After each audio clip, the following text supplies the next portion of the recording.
Aujourd'hui, ça vaut quoi? Alors, les gens, tu sais, je leur donne pas juste un petit rapport niaiseux que regarde ton voisin s'est vendu tant. Là. Dans mon rapport, ils ont la valeur économique à partir du moment où il y a eu la dernière vente sur la maison jusqu'à aujourd'hui. Alors, ça peut être, mettons, 6 ans, 7 ans. Puis j'explique que le prix qu'ils ont payé quand ils l'ont acheté versus les années.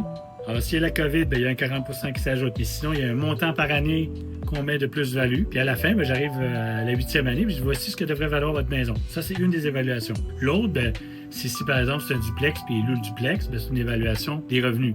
Alors, on regarde les revenus, puis dans le coin, ça se vend 17 fois, 18 fois les revenus. Voyons voir, pour des similaires, même année, en un aussi bon état, qu'est-ce que je peux sortir? Voici une valeur par les revenus. Après ça, je leur sors une valeur par rapport au différentiel par rapport à l'évaluation municipale. Lui, s'est vendu 27% plus cher que son évaluation municipale. L'autre, toujours dans un rayon d'1 kilomètre. Lui, s'est vendu 16 fois plus cher que son évaluation municipale. Puis là, je les analyse, puis je leur dis, bon, ben OK, nous, on devrait se placer entre ça puis ça. Puis après ça, je fais une analyse complète des comparables. Alors là, le comparable, dans la circonférence d'1 kilomètre, ben, c'est toutes des maisons comme la sienne. Alors, si lui a une maison à étage, bien, c'est toutes des maisons à étage qui sont vendues dans les derniers 6 mois. Est-ce que c'est un système de thermopompe ou c'est simplement des cailles? Comment échauffer la maison? Quels sont les revêtements extérieurs, intérieurs, les planchers chauffants? Est-ce qu'ils ont des salles de bain neuves? Les salles de bain sont finies. Puis là, à la fin, bien, je dois tout rétablir les prix de ceux qui sont vendus avant et qui n'ont pas les mêmes qualités que la sienne pour arriver avec des prix ajustés. Puis à la fin, je peux dire voici combien ces maisons-là auraient dû se vendre pour égaler la tienne. Et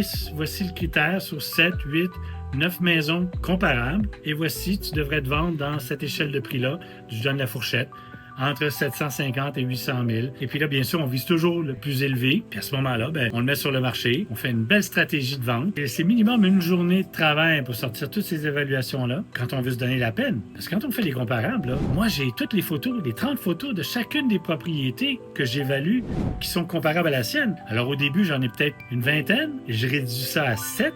Parce que je trouve que dans les 20, c'est pas assez similaire pour moi. Puis là-dedans, ben, il faut que je regarde chacune des pièces, chacun des revêtements. Il faut en tenir compte. Le garage est simple ou il est double? Est-ce qu'on est climatisé ou on ne l'est pas? Alors, il faut que je donne chaque petite valeur ajoutée de la maison de mon client. Il faut que j'en tienne compte avec beaucoup de rigueur. Puis c'est ça qui fait que c'est très, très demandant et ça demande beaucoup de temps.